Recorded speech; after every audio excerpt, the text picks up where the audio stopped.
வாழ்வும் வழிபாடும் என்ற பகுதியில் இன்றைக்கு அக்னி அப்படின்னு ஒரு சாமியை பார்க்குறோம்.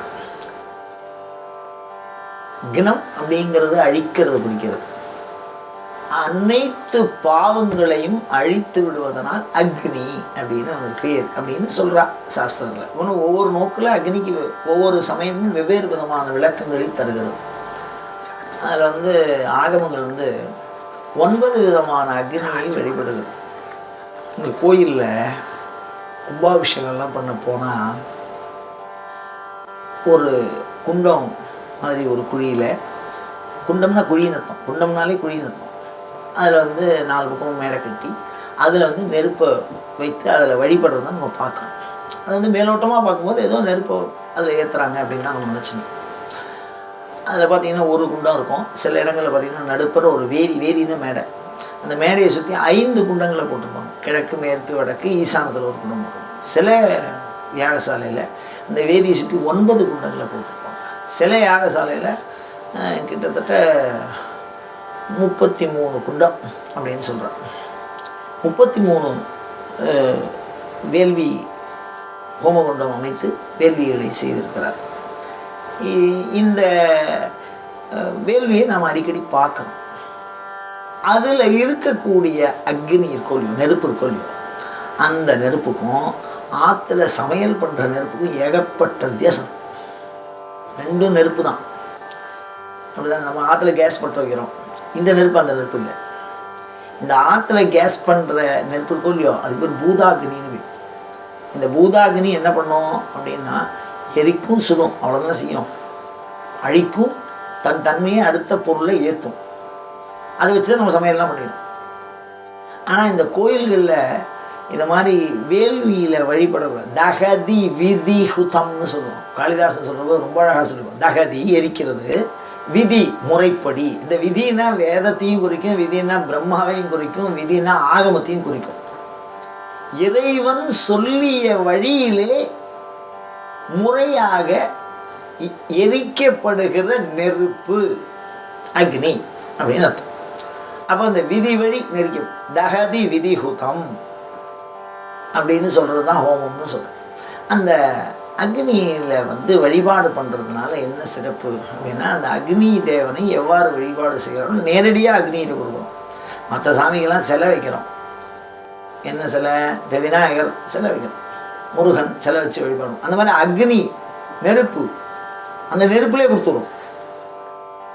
இந்த அக்னியை என்ன சிறப்பாக சொல்கிறது? வேதமும் வழிபடுறது, ஆகமும் வழிபடுறது.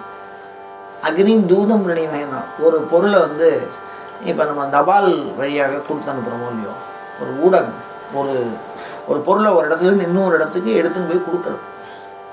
அந்த மாதிரி ஒரு தூதுவனாக அக்னியானவர் இருக்கிறார். யாருக்கு தூதுவனாக இருக்கிறார்? தேவர்கள் அனைவருக்கும் இந்த அக்னி கொண்டு போய் நம்ம என்ன கொடுத்தாலும் அந்த நம்ம எந்த பலனை குறித்து, எந்த தேவதையை குறித்து கொடுக்குறோமோ அந்த தேவதைக்கிட்ட அந்த உணவை சமர்ப்பிக்கும் வல்லமை அவருக்கு இருக்கு. சரி, இந்த அக்னியினுடைய வழிபாட்டினுடைய சிறப்பு என்ன அப்படின்னுடா, இந்த அக்னி தான் வழிபாட்டினுடைய முதன்மையே, சைவத்தினுடைய முதன்மையே அதான். எல்லா இடத்துலையும் அக்னி வரும்.